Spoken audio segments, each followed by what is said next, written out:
નમસ્કાર દર્શક મિત્રો, કનેક્ટ ગુજરાતના સીજી એક્સપ્રેસ ન્યૂઝમાં હું આકાંક્ષા આપ સૌનું સ્વાગત કરું છું। નજર કરીએ દેશ દુનિયા અને રાજ્યની તમામ ખબરો ઉપર। અંબાજી મંદિરની ગાદી માટે મહંતની નિમણૂક માટે મહાવિવાદ સર્જાતા કલેક્ટરે ચેરિટી કમિશનરમાંથી અંબાજી અને ભીડભંજન મંદિર ટ્રસ્ટના કાગળો મંગાવી તપાસ શરૂ કરી છે।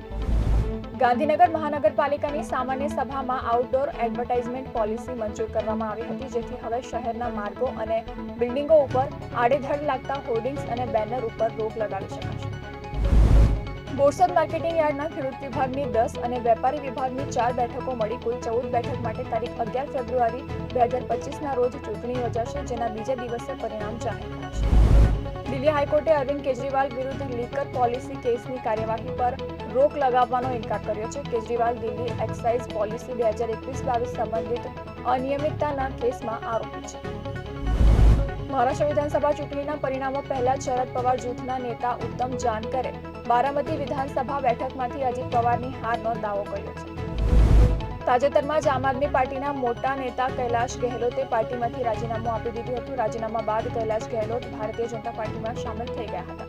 આજે ભાજપે અરવિંદ કેજરીવાલ સામે વિરોધ પ્રદર્શન કર્યું છે। આ દરમિયાન પહેલી વખત કૈલાશ ગેહલોત દિલ્હીના પૂર્વ મુખ્યમંત્રી વિરુદ્ધ રસ્તા પર ઉતર્યા છે।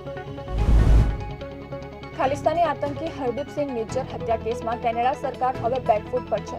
કેનેડાની સરકારે કહ્યું છે કે કેનેડામાં કોઈપણ પ્રકારની ગુનાહિત પ્રવૃત્તિમાં ભારતના વડાપ્રધાન અને અન્ય ઉચ્ચ અધિકારીઓની ભૂમિકા હોવાના કોઈ પુરાવા નથી।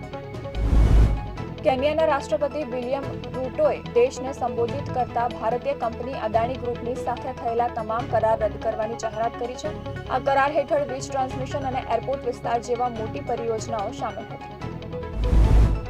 વિજય અને રશ્મિકા લાંબા સમયથી લિવ ઇન રિલેશનશિપમાં રહેતો હોવાનું કહેવાય છે। હવે વિજયે પોતે હાલ રિલેશનશિપમાં હોવાની કબૂલાત કરી લીધી છે। હવે રશ્મિકા મંદાના ક્યારે પોતાના પ્રેમની જાહેર કબૂલાત કરે છે તેની રાહ જોવાઈ રહી છે।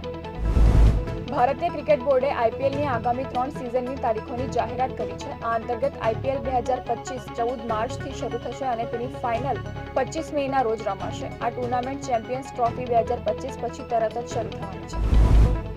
તો હતા કનેક્ટ ગુજરાતના આજના સીજી એક્સપ્રેસ ન્યૂઝ। નવા સમાચારો અને વધુ અપડેટ માટે તમે જોડાયેલા રહો કનેક્ટ ગુજરાત સાથે।